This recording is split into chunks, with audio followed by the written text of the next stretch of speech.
किरदार का, राम नाम है एक चरित्र का, राम नाम है उस संस्कार का जो हर कोई अपने परिवार में महसूस करना चाहता है। हर इंसान यही चाहता है कि उसके घर में कोई ना कोई ऐसा ज़रूर हो जिसके संस्कार श्री राम जैसे हों। और शायद यही वजह है कि 9 दिनों में रामलीलाओं का मंचन जगह जगह किया जाता है, आयोजन जगह जगह किए जाते हैं। और इसी कड़ी में आज हम पहुंचे हैं शालीमार बाग की भव्य रामलीला में, जहां शानदार तरीके से रामलीला का आयोजन किया जा रहा है।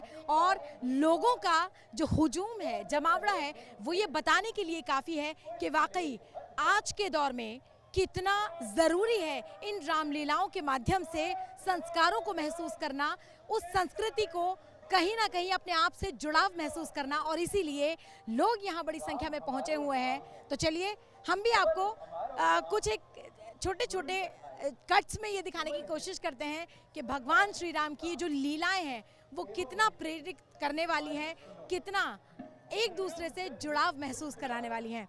तो आइए आपको दिखाते हैं आज शालीमार बाग की ये शानदार और भव्य रामलीला। कैसे कहे दिन पुष्प चुने, मिथिलेश की वाटिका के मनहारण, कांटों की चिंता नहीं किया करते। और फिर हमें तो गुरु जी की पूजा के लिए पुष्प ले जाने हैं। ये कार्य तो हमें स्वयं अपने हाथों से करना चाहिए। कैसी आपकी इच्छा।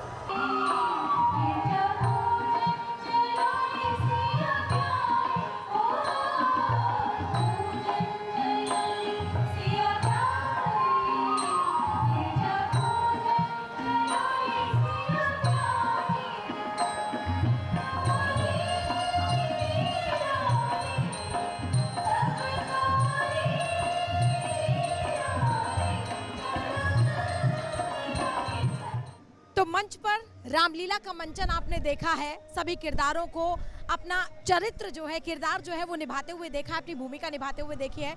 लेकिन आज हमारे कैमरे के माध्यम से आप ये जानिए कि पर्दे के पीछे किरदार कैसे तैयार होते हैं, क्या कुछ पर्दे के पीछे होता है। यानी ये जो अलग ही जो नज़ारा आप देख रहे हैं, यानी ये वो समय है जब सभी किरदार तैयारी कर रहे हैं और इसके बाद वो मंच पर पहुंचेंगे और अपने अपने किरदार का प्रस्तुतिकरण करेंगे। और वाकई उस वक्त ये महसूस होगा कि हाँ, रामलीला का जो हर एक किरदार है वो इस तरह से प्रस्तुतिकरण देता है कि देखते ही बनता है।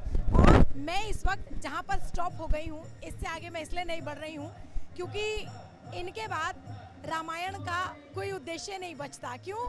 क्योंकि एक ऐसा किरदार जिसे रामायण की नींव कहा जाता है, रावण न होते तो शायद ये रामायण भी ना होती, ये तमाम मंचन भी ना होते। तो चलिए आज हम जानेंगे।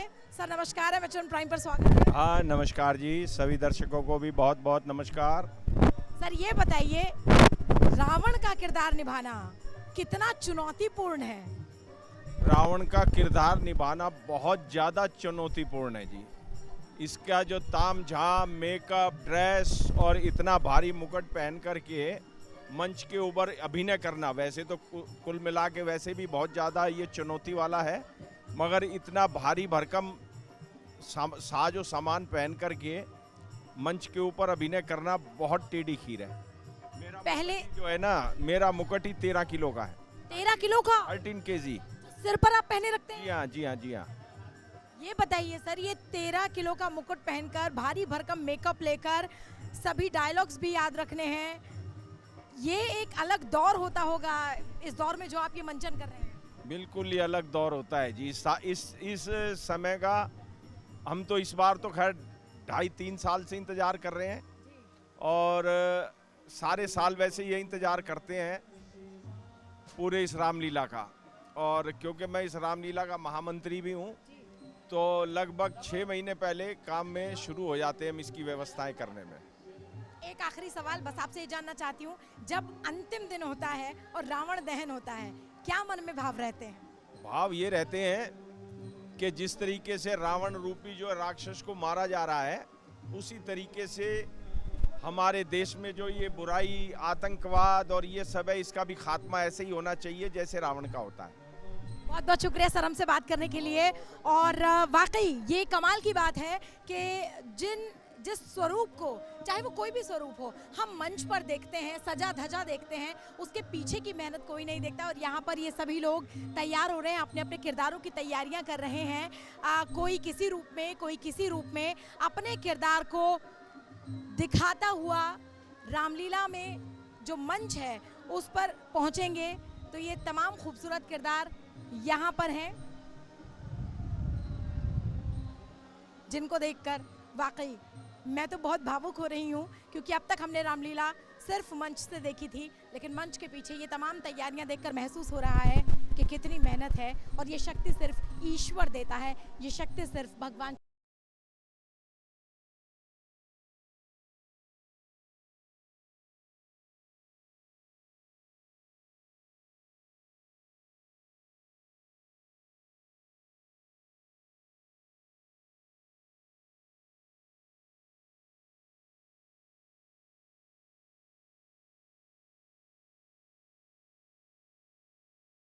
है ये अगर आपको जानना है या फिर फैमिली के साथ वक्त बिताना है तो आप शालीमार बाग की इस रामलीला में जरूर आइए। अगर आप आसपास रहते हैं तो बहुत अच्छी बात है, नहीं तो जरा समय निकालकर आप शालीमार बाग की रामलीला में पहुंच सकते हैं। हमने आपको दिखाया झूले कितने शानदार लगे हुए हैं, लोग कितना एंजॉय कर रहे हैं।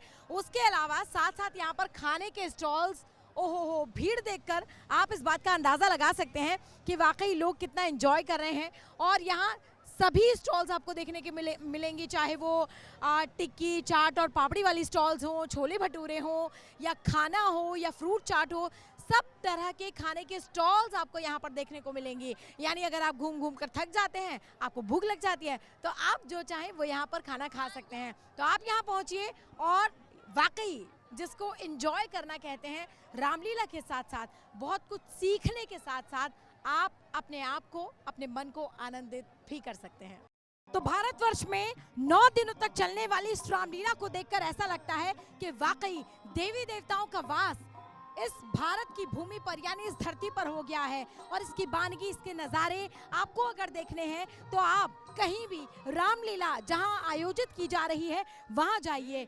वहां न सिर्फ आपको धार्मिक संस्कार और संस्कृति से जुड़ाव महसूस होगा, बल्कि वाकई आपके मन को शांति मिलेगी, आप आनंदित महसूस करेंगे। तो आज शालीमार बाग की इस भव्य रामलीला में हम पहुंचे, हमने आपको दिखाया कि यहाँ लोगों की कितनी भीड़ है, लोग कितना उत्साहित होकर यहाँ पहुंच रहे हैं और भगवान श्री राम की सभी लीलाओं से कितना अपने आप को आनंदित महसूस कर रहे हैं। तो आज के लिए इतना ही, मुझे दीजिए इजाजत। जय श्री राम।